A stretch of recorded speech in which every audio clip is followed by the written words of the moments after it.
Have you ever felt completely and utterly lost? I don't just mean taking a wrong turn in a new city.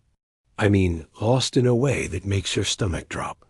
Lost in a way that makes you question if you'll ever be found. Today, we read diving into a story that redefines what it means to be lost and what it takes to survive. This isn't a fictional tale. This is the incredible true story of Juliane Koepcke, the girl who fell from the sky. On Christmas Eve, 1971, 17-year-old Juliane boarded LANSA Flight 508 with her mother. They were flying over the Peruvian rainforest to meet her father for Christmas. It was supposed to be a joyous reunion, a routine flight. But then the unthinkable happened. The plane flew into a severe thunderstorm.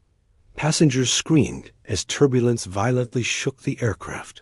Suddenly, there was a deafening roar as lightning struck the plane's wing. The aircraft disintegrated in mid-air. Juliane found herself still strapped to her seat, plummeting thousands of feet towards the dense green canopy below. She remembered the sensation of the wind rushing past her, the forest spinning like a kaleidoscope. And then everything went black. When she awoke, it was the next day. She was on the forest floor, alone.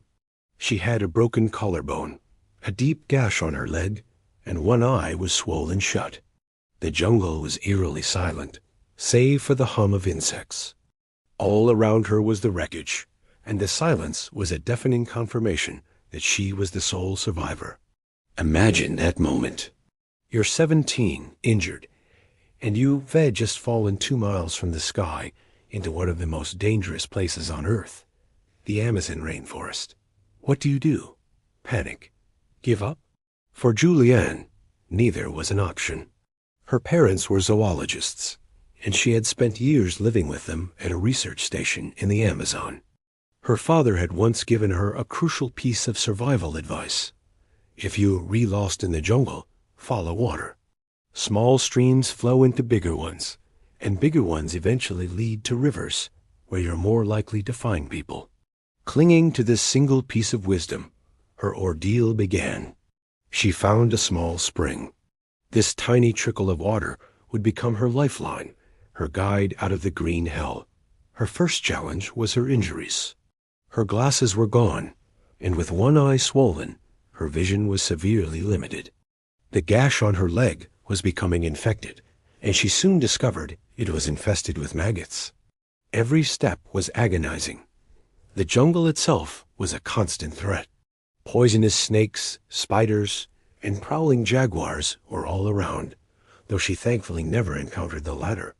She had lost one of her shoes in the fall, and the other was just a simple sandal. Walking was a slow, painful process. The jungle floor was a treacherous mix of mud, tangled roots, and sharp thorns. Days blurred into one another. Hunger was a constant, gnawing pain.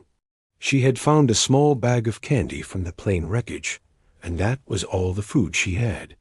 When that ran out, she had nothing. She was surrounded by lush vegetation, but without the knowledge to distinguish edible plants from poisonous ones, she dared not eat anything. The sounds of the jungle were a constant companion. The calls of monkeys, the screeching of birds, the relentless buzzing of insects. At night, the darkness was absolute, and the sounds grew louder, more menacing. Sleep offered little respite. She was constantly cold, wet, and tormented by insect bites that left her skin covered in painful welts. Yet she kept moving, putting one foot in front of the other, following the water. The small spring grew into a stream, and she waded through it, the cool water soothing her aching feet, but also inviting stingrays and piranhas, which she had to be constantly wary of. On the 4th day, she stumbled upon a heartbreaking sight. A section of the plane's fuselage with a row of seats. She saw 3 other passengers, still strapped in, who had died on impact. It was a gruesome, sobering reminder of the tragedy and of her own improbable survival. She looked for her mother, but couldn't find her. It was a moment of profound grief and loneliness, but it didn't break her spirit. It hardened her resolve. She had to survive. She had to get out and tell the world what happened. Days turned into a week. Her body was weakening. The hunger was becoming unbearable, causing her to hallucinate. The maggot infestation in her arm was getting worse. She could feel them wriggling under her skin, and the pain was excruciating. She was losing hope. The stream was getting wider, but there was still no sign of civilization. She would hear the sound of rescue planes flying overhead, but the dense jungle canopy made her completely invisible. She would scream and wave, but it was useless. They couldn't see her. The feeling of being so close to rescue, yet so far, was crushing. Then, on the 10th day, something changed. She found a small boat moored by the riverbank. At first, she thought it was another hallucination, but as she got closer, she could see it was real. A boat meant people. Hope surged through her for the first time in days. Near the boat, she found a small path leading to a makeshift hut. It was empty, but it was a sign of human life. She was too weak to go any further.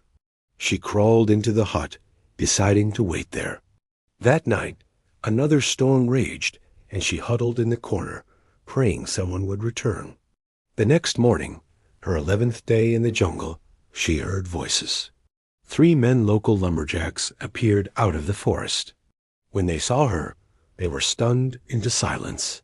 This girl, covered in mud and insect bites, her clothes in tatters, looked like a ghost from the jungle.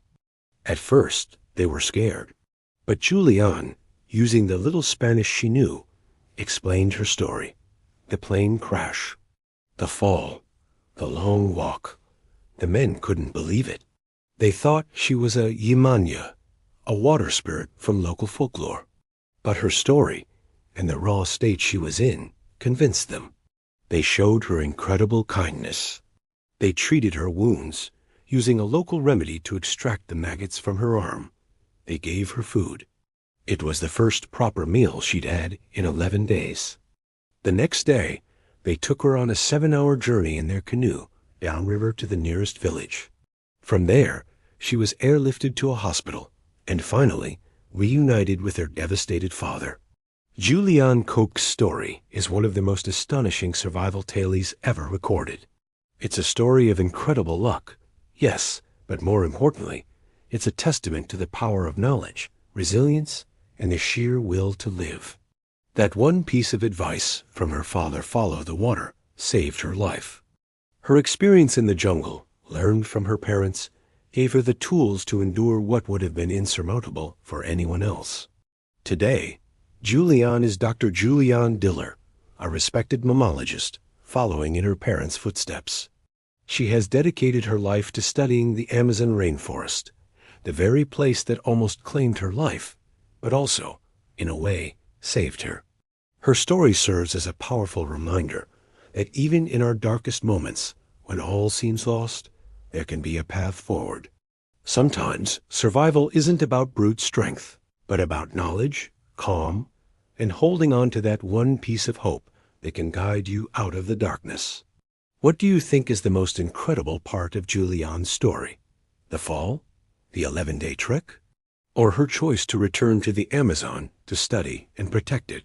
Let me know your thoughts in the comments below. I read every single one. And if you found this story as inspiring as I did, please give this video a thumbs up and subscribe to the channel for more incredible true stories. Your support helps us bring these amazing tales to light. Thanks for watching, and I'll see you in the next video.